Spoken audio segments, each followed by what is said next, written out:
Good morning, family. How's everyone doing today?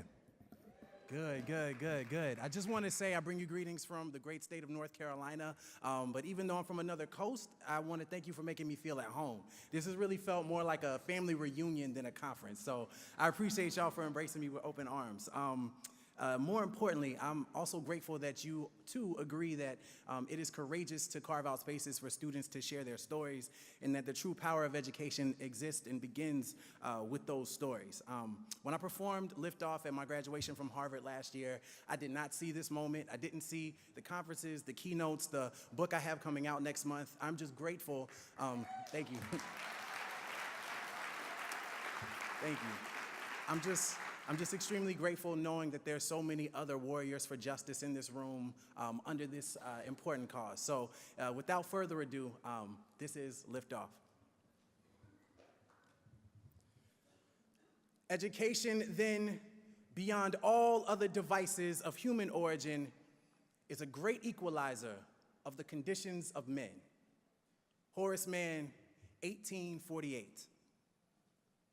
At the time of his remarks, I couldn't read, I couldn't write.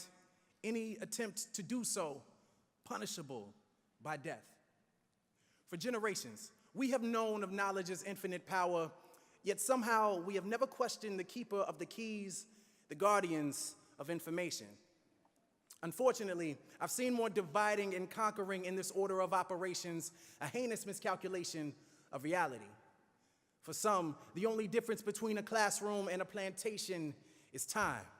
How many times must we be made to feel like quotas, like tokens and coined phrases, diversity, inclusion?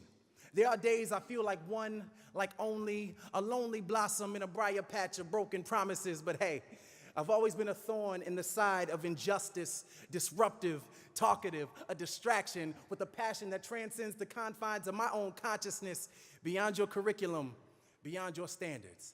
I stand here, a manifestation of love in pain, with veins pumping revolution. I am the strange fruit that grew too ripe for the poplar tree. I am a dream act, dream deferred, incarnate. I am a movement, an amalgam of memories America would care to forget. My past alone won't allow me to sit still, so my body, like my mind, cannot be contained. As educators, rather than raising your voices over the rustling of our chains, take them off, uncuff us, unencumbered by the lumbering weight of poverty and privilege, policy and ignorance. I was in the 7th grade when Ms. Parker told me, Donovan, we could put all your excess energy to good use. And she introduced me to the sound of my own voice. She gave me a stage, a platform.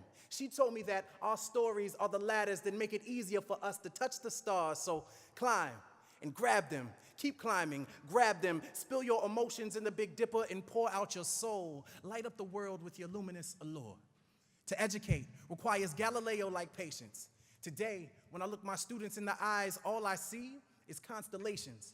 If you take the time to connect the dots, you can plot the true shape of their genius shining in their darkest hour. I look each of my students in the eyes and see the same light that aligned Orion's belt and the pyramids of Giza. I see the same twinkle that guided Harriet to freedom. I see them. Beneath their masks and their mischief exists an authentic frustration and enslavement to your standardized assessments. At the core, none of us were meant to be common. We were born to be comets, darting across space and time, leaving our mark as we crash into everything. A crater is a reminder that something amazing happened right here, an indelible impact that shook up the world. Are we not astronomers searching for the next shooting star? I teach in hopes of turning content into rocket ships, tribulations into telescopes, so a child can see their true potential from right where they stand. And injustice is telling them they are stars without acknowledging the night that surrounds them. Injustice is telling them education is the key while you continue to change the locks.